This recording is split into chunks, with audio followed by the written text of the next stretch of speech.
অতিথি নারায়ণ সত্য যুগে আমার মা ছিলেন নরাসতী। অতিথি গিয়েছিলাম পরীক্ষা করার জন্য, স্তন পেটে সবার জোগাড় করেছিল। ব্রাহ্মণ বাড়িতে নেই, ভিক্ষা দিয়েছে, বলছে মা বাবা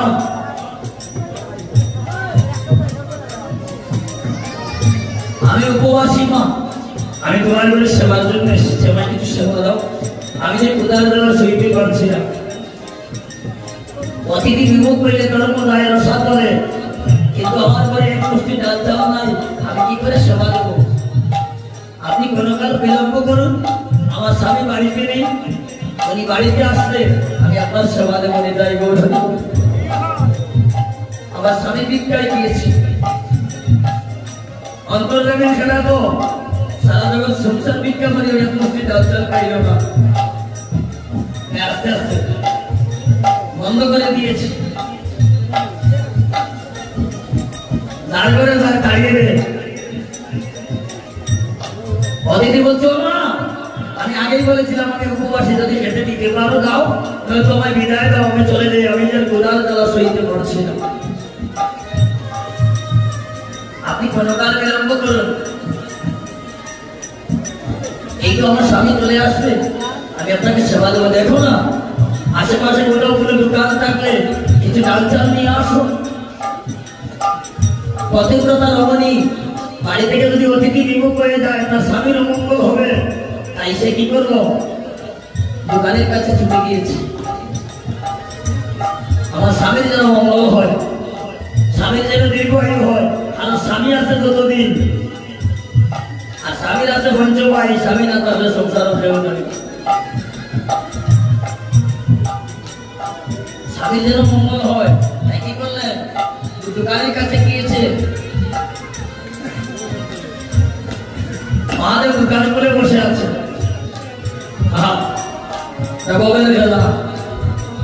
নারদ বলছে ওইদিকে একটা দোকান আছে গো, ওইদিকে যাও।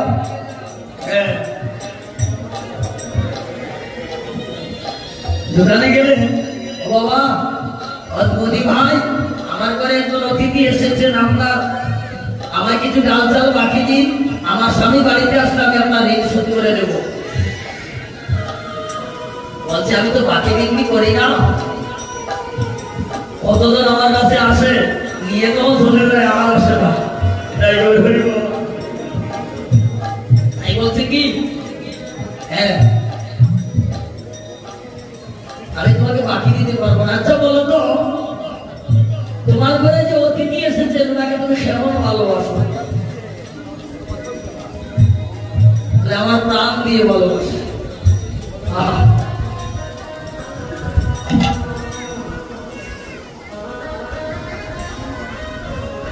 প্রাণ দিয়ে ভালোবাসো,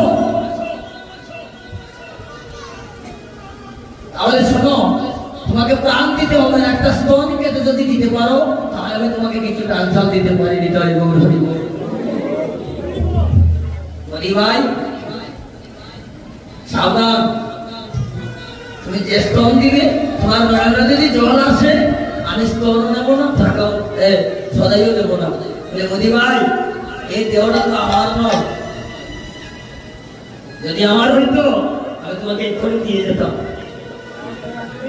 এই দেহটা আমার বিবাহের কালে আমার বাবা গুরু পুরোহিত সাক্ষী রাখিয়া, পাঁচ পঞ্চায়েতকে সম্মুখে রাখিয়া, আগুন পানি আকাশ বাতাস সাক্ষী রেখে আমার এই দেহটা আমার স্বামীর কাছে অর্পণ করেছে।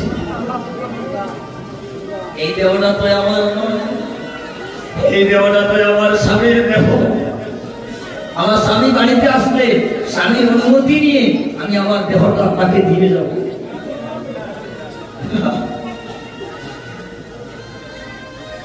স্বামী বাড়িতে আসছে, স্ত্রী স্বামীকে বলছে ওগো দাঁড়ে অতিথি আর তুমি ভিক্ষা করে কিছু পেলে না, আমি একটা দোকানে গিয়েছি, ওই দোকানে বলছে আমার যদি একটা অঙ্গ কেটে তাকে দিতে পারি তাহলে সে কিছু ডাল চাল সদাই দিয়ে দেবে।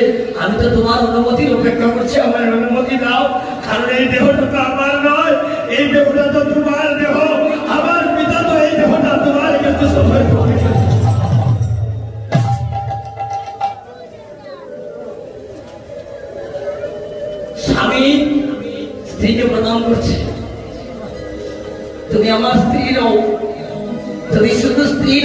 দেবী তোমার মতো স্ত্রী যেন প্রতি ঘরে ঘরে আসে আর এইভাবে যেন স্বামীর মঙ্গল কামনা করে হৃদয়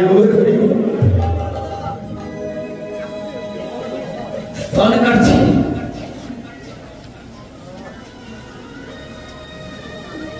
হরি ভাই তোমার শরীরখানা দাও স্তন কাটছে তার দাম জল আসছে নদী বলছে কি তোমায় আগে বলেছিলাম তোমার নয়নে যদি জল আসে আমি এক পুষ্টি ধান চাল দেবো না বলে নদী ভাই অঙ্গ যেমন চাইলে সারা দেহটা চাইলে না একটা দেহে দুইটা অঙ্গ বসত করছে আমার বাম অঙ্গ লাগবে গোবিন্দ সেবায় আর ডান অঙ্গ লাগবে না তাই তো মনের আনন্দে ধান ছোট্ট কাটছে আমি যে অঙ্গ কাটছি আমার এই অঙ্গে কোনো জল নাই আমার এই অঙ্গ আনন্দ পাচ্ছে আর এই অঙ্গ কষ্ট পাচ্ছে আমার এই অঙ্গটা লাগলো না গোবিন্দ সেবায় অন্তরে রানী অন্তরে কামড়িতে দিলেন বড় বসন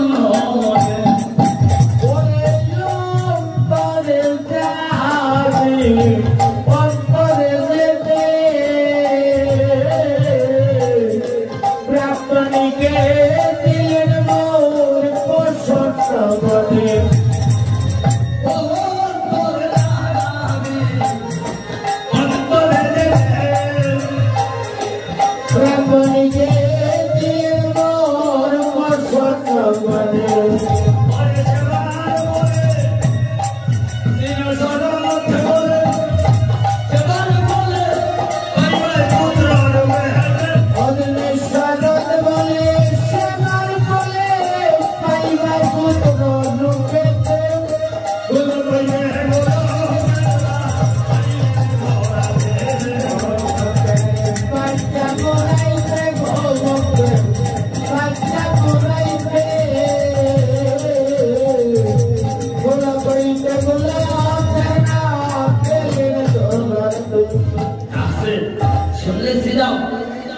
আমার মা আমাকে কেমন করে পেয়েছে স্তন কেটে দিয়েছিল সেবা সেবা সেবা জানে মা আদরা সতী স্তন কেটে দিয়েছিল সেবার করে তাই তো ভগবান সেই নন্দ যশোবতী সেই ধরার জন্য আজ নন্দ যশোবতী আর তাদের ঘরে ভগবান কৃষ্ণ হৃদয় গৌর হরিবল দিতে পারলে ভগবানকে দিয়েছি জীবনে কিছু দিলেই তো পাওয়া যায় কিছু পেতে হলে কিছু দিতে হয় হৃদয় গৌর হরিবল শ্রীরাম আমার মাকে মন্দ বলিস না জানলি তো আমার মা মাকে কেমন করে পেয়েছে যাও শ্রীরাম আমার মাকে যদি রাজি করতে পারো মাকে যদি বলে আমাকে নিয়ে যেতে পারো তবেই আমি উঠে যাবো এবার প্রণতি করিয়া মায়ে কইছে জানো বলায় কারণে লইয়া যাবো উঠে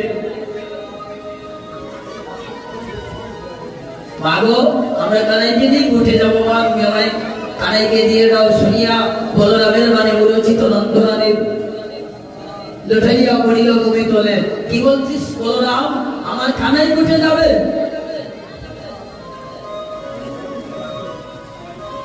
এ আমার দুধের চাওয়াল কানাই ভালো করে পৌঁছছিলে না আর সেই দুধের চাওয়াল ফুটে যাবে আমি আমার প্রাণে তাকিতে কাপাল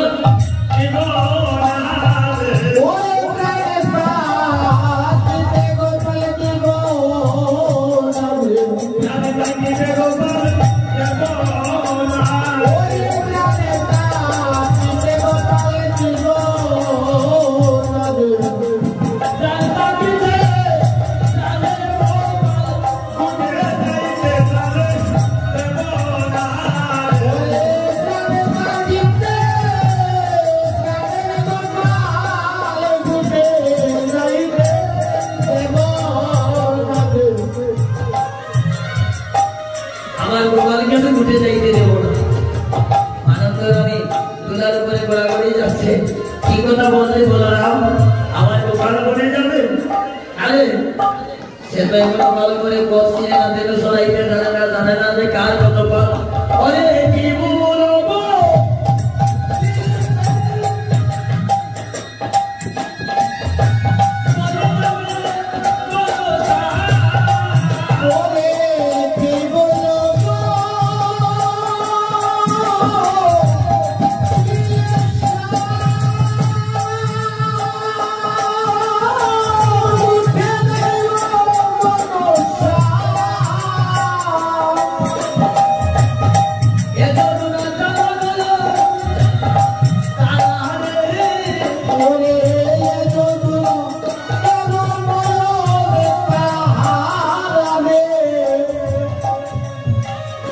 কি বলবো রে সাপ মরে যাবে কোনো সাপ কোরআনের কোরআনও নীলমণি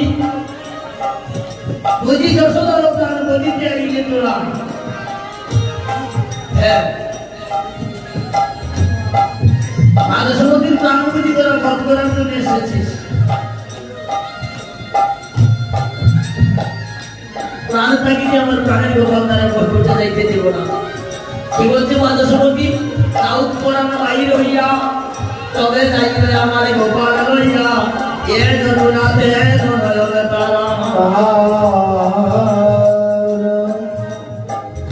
আমার প্রাণ যদি চলে যায় তারপর তোরা গোপাল নিয়ে ঘুরতে যাইও কিন্তু আমি জানে থাকিতে জানে থাকিতে দিব না রে জানে থাকিতে গোপাল দিব না রে জানে থাকিতে গোপাল দিব না রে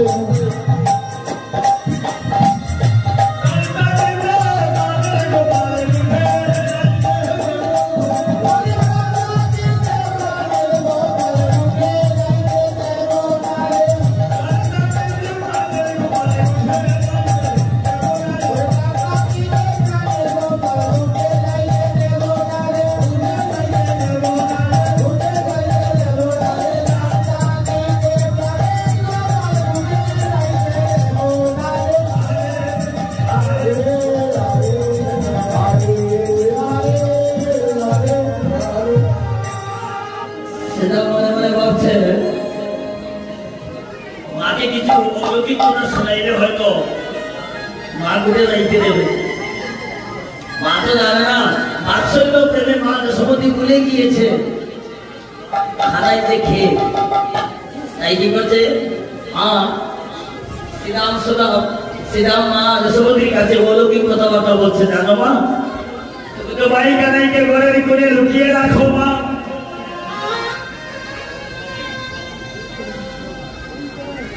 ওই বনমাঝে ভাই কানাইকে দর্শন করার জন্য কত দিব্য দিব্য মূর্তিগণ আসে আর তুমি আমার ভাই কানাইকে ঘরের কোণে লুকিয়ে রাখো জানো মা বনমাঝে কি হয় কত দিব্য দিব্য মূর্তিগণ এসে ভাই কানাইয়ের সাথে দেখা করে কত দিব্য মূর্তিগণ আছে একদিন জানো মা একদিন ঘুটে কি হয়েছিল মায়ের মন্ত্র জয় করার জন্য মায়ের মন্ত্র বোঝানোর জন্য বলছে শ্রীরাম কইছে বাণী শোন